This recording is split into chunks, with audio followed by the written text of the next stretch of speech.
नमस्कार, मैं हूं आपके साथ अर्जुन खजूरिया और आपका स्वागत है द न्यूज पर। आम आदमी पार्टी के लिए यहां पर एक से बढ़कर एक झटका यहां पर लगता जा रहा है। जी हां, आपको बता दें, जहां आज सुबह पहले अरविंद केजरीवाल को झटका लगा कि 7 दिन की और अंतरिम जमानत बढ़ाने के लिए जो है यहां पर याचिका की तत्काल सुनवाई से मना कर दिया सुप्रीम कोर्ट ने। इसी बीच एक और बड़ा झटका अब लगा है आतिशी मारलेना को। जी हां, आतिशी मारलेना के लिए मुश्किलें इसलिए बढ़ चुकी हैं, आपको बता दें कि समन भेजा गया है यहां पर कोर्ट की तरफ से। जी हां, 29 जून को पेश होना होगा आतिशी मारलेना को। अब आप सोच रहे होंगे आखिरकार किस मामले में, क्योंकि आम आदमी पार्टी के साथ मामले इतने जुड़े हुए हैं, कहीं दिल्ली का जल बोर्ड घोटाला, कहीं आय से अधिक संपत्ति का मामला, शराब घोटाला, पैनिक बटन घोटाला, कई सारे जो है घोटाले चल रहे हैं। लेकिन इसी बीच अब ये जो 29 जून को बुलाया गया है, ये दरअसल मानहानि के मामले में बुलाया गया। और ये पहली बार नहीं है कि आम आदमी पार्टी के किसी नेता को मानहानि केस के लिए बुलाया गया। इससे पहले अरविंद केजरीवाल तो कई बार माफी मांग चुके हैं, चाहे फिर वो शिरोमणि अकाली दल के नेता विक्रम मजीठिया हो, चाहे नितिन गडकरी, अरुण जेटली, इन सबसे माफी मांग चुके हैं। ये ट्रैक रिकॉर्ड रहा है यहां पर अरविंद केजरीवाल का। पूरी खबर आपको बताता हूं। दरअसल आम आदमी पार्टी के नेता आतिशी मारलेना को मानहानि केस में कोर्ट ने समन भेजा है। अब तलब किया गया 29 जून को पेश होने के लिए कहा गया है। आम आदमी पार्टी की वरिष्ठ नेता और दिल्ली सरकार में मंत्री आतिशी मारलेना की मुश्किलें इसलिए बढ़ी हैं क्योंकि आपको पता होगा लगातार सिलसिलेवार तरीके से आतिशी मारलेना ने आरोप लगाए थे कि बीजेपी जो है हमारे विधायकों को तोड़ रही है, खरीद फरोख्त कर रही है, 25-25 करोड़ रुपए ऑफर किए जा रहे हैं। यह आरोप लगा दिया था आतिशी मारलेना ने। लेकिन उसके बाद भारतीय जनता पार्टी खुद जाती है पुलिस के पास और जो है यहां पर कंप्लेन देती है कि आखिरकार किसका नाम लेकर के जो है यहां पर यह कहा जा रहा है, क्योंकि बीजेपी के तो किसी नेता ने ऐसा ऑफर नहीं किया है, कोई ऐसा फोन नहीं किया है, सबूत दिखाओ। और उसके बाद जब पुलिस जाती है यहां पर अरविंद केजरीवाल के यहाँ और आतिशी मारलेना के यहाँ, तो तब गायब हो जाती है वहां से आतिशी मारलेना, क्योंकि अब खुद वो इस मामले में फंस चुके हैं। क्योंकि आरोप निकाल करके भाग जाना अगर किसी से सीखना है तो आम आदमी पार्टी से सीखिए, इनके नेताओं से सीखिए। केवल और केवल निराधार आरोप लगाते हैं और उसके बाद भाग जाते हैं। लेकिन अब कहां बचकर जाएंगे, क्योंकि केस हो चुका है यहां पर मानहानि का। जी हां, डिफेमेशन केस किया गया है। आम आदमी पार्टी की एक पुरानी आदत है शूट एंड स्कूट। इनको लगता है ये किसी भी असत्य का सहारा लेंगे और उसके किसी भी प्रकार के कॉन्सिक्वेंसेस नहीं होंगे। कुछ भी मन घड़ंत जनता को भ्रमित करने के लिए ये कह देंगे और उसके कोई भी तरह के कॉन्सिक्वेंसेस इनको झेलने ही नहीं पड़ेंगे। लेकिन मुझे बहुत खुशी है कि हमारे यशस्वी प्रदेश अध्यक्ष श्री वीरेंद्र सचदेवा जी के बरदस्त से मेरे बड़े भाई प्रवीण शंकर कपूर जी ने ये मुकदमा दायर करा और आज माननीय एसीएमएम राउज एवेन्यू ने माननीय मंत्री आतिशी जी को समन करा है 29 तारीख के लिए। ये ऑर्डर मेरे समक्ष है और इसके कुछ ऑब्जर्वेशंस मैं आपके समक्ष जरूर रखना चाहूंगी। ये पहली बार नहीं है जब झूठ का सहारा आम आदमी पार्टी ने लिया है। कुछ तारीखें भी आपके समक्ष रखना चाहूंगी। जनवरी 27, 2024 को एक पहला ट्वीट आम आदमी पार्टी के मुखिया दिल्ली के माननीय मुख्यमंत्री अरविंद केजरीवाल जी ने किया था। उसको माननीय मंत्री आतिशी जी ने अपने सोशल मीडिया हैंडल से रिपोस्ट भी करा और पार्टी ने भी किया। उसके संदर्भ में पैराग्राफ नंबर 16 में ऑनरेबल कोर्ट ऑब्जर्व करती है, in the considered view of this court are squarely illustration of defamatory comments and statements. इसका क्या अर्थ है? वो ये कह रही है कि कोर्ट के संज्ञान में जब ये बात आती है तो ये स्क्वेयरली डेफोमेटरी यानी मानहानि का मुकदमा इसमें बनता है। 27 जनवरी को जब उन्होंने ये मानहानि जैसी एक स्टेटमेंट या एक ट्वीट उन्होंने करा, उसके बाद दिल्ली प्रदेश भाजपा ने 30 जनवरी 2024 को ही एक पुलिस कंप्लेंट फाइल करी थी। मेरे मीडिया के बंधुओं को याद होगा कि जब पुलिस गई थी माननीय मुख्यमंत्री अरविंद केजरीवाल जी का दरवाजा खटखटाने और माननीय मंत्री आतिशी जी का भी दरवाजा खटखटाने, तो दोनों ने पुलिस के साथ कोऑपरेट करने से मना कर दिया था। दिल्ली भाजपा ने चैलेंज करा था कि यदि आप ऑपरेशन लोटस, जो आप इतनी कैलस तरीके से बोलते रहे, नाम दीजिए ना, इसकी जांच होनी चाहिए। लेकिन न माननीय मुख्यमंत्री अरविंद केजरीवाल जी पुलिस के सामने आए, ना माननीय मंत्री आतिशी जी आए। उसके बाद इन्होंने अनेका प्रेस कॉन्फ्रेंस करी, लेकिन एक बार भी नाम उजागर नहीं करे।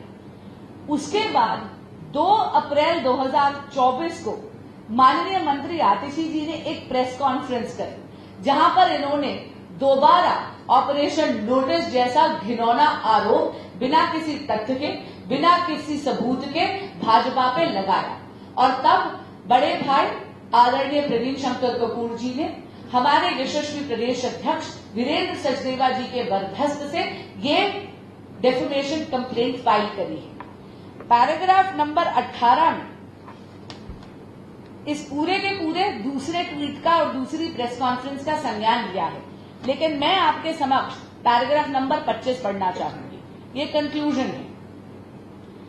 It prima facie appears that the alleged accused number 1 यानी आतिशी मारलेना जी has made specific defamatory statements as aforementioned against the complainant. Further, it prima facie appears that the aforesaid defamatory statements made by the alleged accused number 1 has been sufficiently published in the electronic media, social media, which may make the right-thinking members of the society against the complainant. It appears that the alleged accused number 1, by her spoken words and by words which were intended to be read, have made defamatory imputations which prima facie have lowered the reputation of the complainant against the right-thinking members of the society, and the same has been made knowing and intending to harm the reputation of the complainant. Therefore, in view of the above discussion, there exists sufficient grounds to summon accused Aatishi Marlena under Section 500 IPC. Accordingly, issue summons to accused Ms. Aatishi Marlena for offence under Section 500 of the IPC on filing PF on the 29th of June 2024. ये वो order है और इस press वार्ता के बाद इस order की कॉपी मीडिया के सभी बंधुओं को हम दे देंगे। कृपया पैराग्राफ 25 को बहुत ध्यान से पढ़िएगा। आप सभी के माध्यम से मैं आम आदमी पार्टी के नेताओं को एक संदेश जरूर देना चाहूंगी कि ये जो आप असत्य का सहारा बार बार ले जाते हैं और आपको लगता है कि आपकी जवाबदेही नहीं बनती, ये सरासर गलत है। इस देश में एक न्याय प्रणाली है, इस देश में एक कानून है। आप बार बार भाजपा पे इस तरह की मानहानि जैसी स्टेटमेंट्स नहीं कर सकते, ऐसी डेफेमेटरी स्टेटमेंट्स नहीं कर सकते। और यदि आपको लगता है कि आप झूठ बोलकर, मन घड़ंत आरोप लगाकर कुछ होगा नहीं, ये बिल्कुल गलत है। आपकी जवाबदेही बनती है। और इस समनिंग ऑर्डर पर मैं कहूंगी सत्यमेव जयते। आतिशी जी को आकर अब कोर्ट के समक्ष अपना पक्ष रखना ही पड़ेगा। ये जो मामला था करीबन 1 महीने से ये इसकी सुनवाई चल रही थी। 29 अप्रैल को सबसे पहले इसकी सुनवाई हुई थी और लगातार उसके बाद 2-3 डेट्स और हुए थे जब एविडेंस, प्री समनिंग एविडेंस का एक स्टेज होता है, जब हमारे जो गवाह हैं उन्होंने आके भी अपने बयान दर्ज कराए। और उसके बाद फाइनली 1 हफ्ते पहले इसकी सुनवाई हुई थी। जो पूरे डेफेमेशन कंप्लेंट का जो बेसिस है मैं आपके सामने रखना चाहता हूँ। ये डेफोमेटरी क्यों बनता है और क्यों माना जाता है और क्यों हम कहते हैं कि सरासर झूठे बयान और झूठे स्टेटमेंट्स दिए गए हैं। जब जब ये कंप्लेंट में बड़ी साफ तरीके से हमने इस पे बयां किया है कि जब जब आम आदमी पार्टी के नेताओं पे, लीडर्स पे कुछ भी ऐसा आरोप लगता है, चाहे वो लिकर स्कैम हो, चाहे वो दिल्ली जल बोर्ड स्कैम हो, चाहे वो स्कूल क्लासरूम का स्कैम हो, तब तक उनकी ये कोशिश रहती है कि उन पब्लिक का जो अटेंशन है वो भटका दिया जाए, अटेंशन डाइवर्ट किया जाए, कोई मिसलीडिंग स्टेटमेंट्स, कोई ऐसा फिक्टिशियस फेक बयान आ जाए पब्लिक में जिससे कि मुद्दा ही भटक जाए। अब भी उन्होंने यही कोशिश करी। अक्टूबर में जब केजरीवाल जी को ईडी के समन्स गए थे, अक्टूबर से जनवरी, उन कुछ महीने में जैसे 5 या 6 समन्स उनको गए थे, उन्होंने उसका कंप्लायंस नहीं किया। जनवरी में उनका पहला ये ट्वीट आता है और आतिशी जी उसको रिपोस्ट करती है। उसके बाद जब 1 अप्रैल को विजय नायर जो प्रमुख आरोपी है लिकर स्कैम में, उनका ये मीडिया रिपोर्ट में बयान आता है कि मैं तो रिपोर्ट केजरीवाल जी को नहीं करता था, बट आतिशी जी और सौरभ भारद्वाज जी को करता था।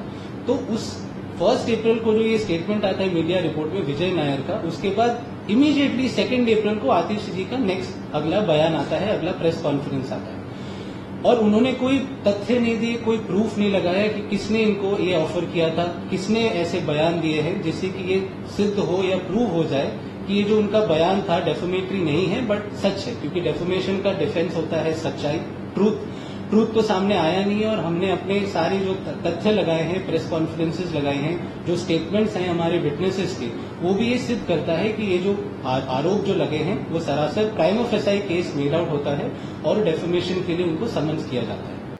दरअसल राउज एवेन्यू स्थित ACMM यानी कि additional chief metropolitan magistrate Tanya Bamniyal ने दिल्ली भाजपा के मीडिया प्रमुख प्रवीण शंकर कपूर के मानहानि केस को स्वीकार कर लिया है और अब इसके बाद उन्होंने आतिशी को 29 जून को कोर्ट में पेश होने के लिए कहा है।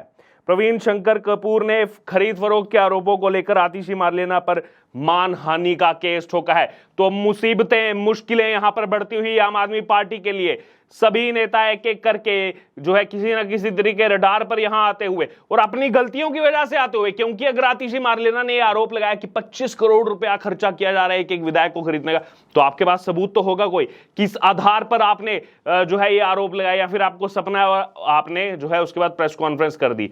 जवाब आज जो है देश के सामने देना पड़ेगा। और अब जब जवाब नहीं दिया गया आतिशी मारलेना की तरफ से, क्योंकि यहां पर मानहानि का केस इसलिए ठोका गया क्योंकि उसमें नाम खराब करने की कोशिश हुई एक पार्टी की, भारतीय जनता पार्टी की, क्योंकि आरोपों में दूर दूर तक कोई सच्चाई नहीं है, इसीलिए डिफेमेशन केस ठोका गया यहां पर बीजेपी की तरफ से। अब आतिशी की ऐसे वक्त में मुश्किलें बढ़ चुकी हैं जहां पर अगर बात की जाए आम आदमी पार्टी के शीर्ष नेता शराब घोटाले केस में जेल में है, चाहे फिर वो मनीष सिसोदिया हो, संजय सिंह हालांकि अभी जमानत पर बाहर आए हैं, लेकिन अरविंद केजरीवाल भी वापस जा रहे हैं जेल में 2 जून को। पहले उनको उम्मीद थी कि क्या 1 हफ्ता जो है एक्सटेंशन मिल जाएगा, जो मेडिकल टर्म्स पर वो बोल रहे हैं, लेकिन सुप्रीम कोर्ट ने तत्काल सुनवाई करने से ही जो है मना कर दिया इस मामले में। तो राहत नहीं मिली है उनको, झटका लगा है। तो एक एक करके झटके यहां पर लगते हुए आम आदमी पार्टी को नजर आ रहे हैं और अभी 7वें चरण की वोटिंग बाकी है और उससे पहले एक बड़ा झटका। हालांकि आपको यह भी बता दूं, जैसा इतिहास रहा आम आदमी पार्टी का, अब इस मुद्दे को भी पॉलिटिसाइज करने का प्रयास किया जाएगा आम आदमी पार्टी की तरफ से। लेकिन आपको बता दें, आरोप खुद आतिशी मारलेना ने लगाए थे, तो आपने जब आरोप लगाए और उन आरोपों में कोई सत्यता नहीं निकली, उसके बाद डिफेमेशन केस डाला गया है और पहले भी कई बार माफी मांग चुके हैं अरविंद केजरीवाल। तो ये इतिहास रहा आपका। लेकिन जिस प्रकार से आम आदमी पार्टी जो है विक्टिमाइजेशन खेलने का प्रयास करती है, वो इस मामले को भी अभी जो 1-2 दिन का समय बचा है प्रचार प्रसार का, उसमें यकीनन इस्तेमाल करेंगे। लेकिन अब ये जो जनता है ये इनके झांसे में आने वाली नहीं है। जनता भी सब समझती है कि आखिरकार कौन सच बोल रहा है, कौन झूठ बोल रहा है। बहरहाल समन क्यों दिया गया वो भी हमने आपको बताया। जो मामला था कि आप विधायकों को तोड़ने का जो आरोप लगाया वो बेबुनियाद आरोप जो है कहा गया प्रवीण शंकर कपूर की तरफ से। बीजेपी दिल्ली में जो है इस समय मीडिया हेड के नाते वो काम देखते हैं। अब कोर्ट ने, राउज एवेन्यू कोर्ट ने जो है 29 जून को बुलाया है। अब देखना होगा इस बीच अभी अगर बात की 1 महीने का समय है, कितना इसको जो है पॉलिटिसाइज किया जाता है। इस मुद्दे को किया जरूर जाएगा, बोला यही जाएगा, देखिए ये हमसे घबरा गए हैं, हमको जो है जेल भेजना चाहते हैं, अब हमको कोर्ट में घसीट रहे हैं। अरे तो आप ऐसी स्टेटमेंट्स ही क्यों देते हैं जो कहीं ना कहीं जनता में भ्रम फैलाने का प्रयास करते हैं। आपने आकर कोई छोटा मोटा आरोप नहीं लगाया, और 1 बार नहीं, 2 बार नहीं, कई बार ये आरोप लगाया। लेकिन पहले बीजेपी ने इसको लेट गो किया। जो बार बार आप कहते रहे कि देखिए हमारे विधायकों को खरीदा जा रहा है, खरीद फरोख्त की जा रही है, 25-25 करोड़ रुपया खर्चा किया जा रहा है। लेकिन हर एक चीज की एक समय सीमा होती है। लेकिन आपने जब उसको लांघ दिया, उसके बाद अब बीजेपी ने जो है ये डिफेमेशन केस किया कि ये तो कभी भी आ जाते हैं, आकर के प्रेस कॉन्फ्रेंस करने लगते हैं और बोलते हैं कि हमारे विधायकों को बीजेपी खरीद रही है। अरे कौन सा बीजेपी का नेता खरीद रहा है, किसने कॉल किया, क्या आपके पास जो है उसके डिटेल्स हैं, लेकिन वो कुछ भी नहीं बताते। और फिर बहाने क्या बनाते हैं, देखिए हम तो गए थे किसी के यहाँ शादी में गए थे, वहां पर जो है कोई आया, उसने जो है आकर के ये सब हमको बोल दिया। कुछ भी कहानी आप बनाएंगे और सोचेंगे, रख देंगे जनता के सामने, और जनता सच मान लेगी, क्योंकि आपका इतिहास हो चुका है केवल आरोप लगाना और भाग जाना। एक भी उसमें से आरोप जो है आप सिद्ध नहीं कर पाए हैं। बहरहाल अब आज की अगर बात की तो 2 मुसीबतें एक साथ आ गई आम आदमी पार्टी पर। राहत भी नहीं मिली केजरीवाल को, दूसरा आतिशी मारलेना को भी समन अब जो है वो जारी हो गया है। राउज एवेन्यू कोर्ट की तरफ से मुकदमे को स्वीकार कर लिया गया है।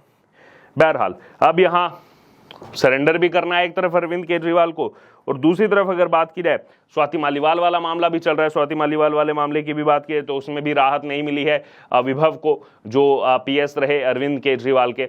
तो ये तमाम चीजें जो भी चल रही हैं, चुनाव का रिजल्ट आने से पहले पहले अगर देखा जाए तो आम आदमी पार्टी के लिए कुछ भी सही गठित होता हुआ यहां पर नजर नहीं आ रहा है। बहरहाल इस वक्त की बड़ी खबर हमने आपको जो बताई, ये अरविंद केजरीवाल के लिए भी एक बड़ा झटका है, क्योंकि जैसे हम देख रहे हैं शराब घोटाले में जैसे जैसे नेता अंदर जाते गए, मनीष सिसोदिया की बात की 1 साल से ज्यादा समय, 1.25 साल उनको हो गया, तो जब मनीष सिसोदिया अंदर गए, उनसे पहले सत्येंद्र जैन अंदर चले गए थे, 2 बड़े नेता आम आदमी पार्टी के अंदर गए थे, उस समय आतिशी मारलेना और सौरभ भारद्वाज को जो है फोरफ्रंट पर लाया गया, इनको जो है कहीं ना कहीं आगे बढ़ाया गया। लेकिन ये भी जानते हैं सब, आपको फिर से याद दिला दूं कि कोर्ट में जब सुनवाई चल रही थी तब अरविंद केजरीवाल ने कह दिया था कि सौरभ भारद्वाज और आतिशी मारलेना ही जो है वो विजय नायर से कांटेक्ट करते हैं। वो विजय नायर जो अभी शराब घोटाले में एक किंगपिन के नाते उसको भी देखा जा रहा है, आम आदमी पार्टी का जो है कम्युनिकेशन इंचार्ज था और काफी करीबी अरविंद केजरीवाल का। वो अरविंद केजरीवाल ने इन दोनों नेताओं पर डाल दी थी कहानी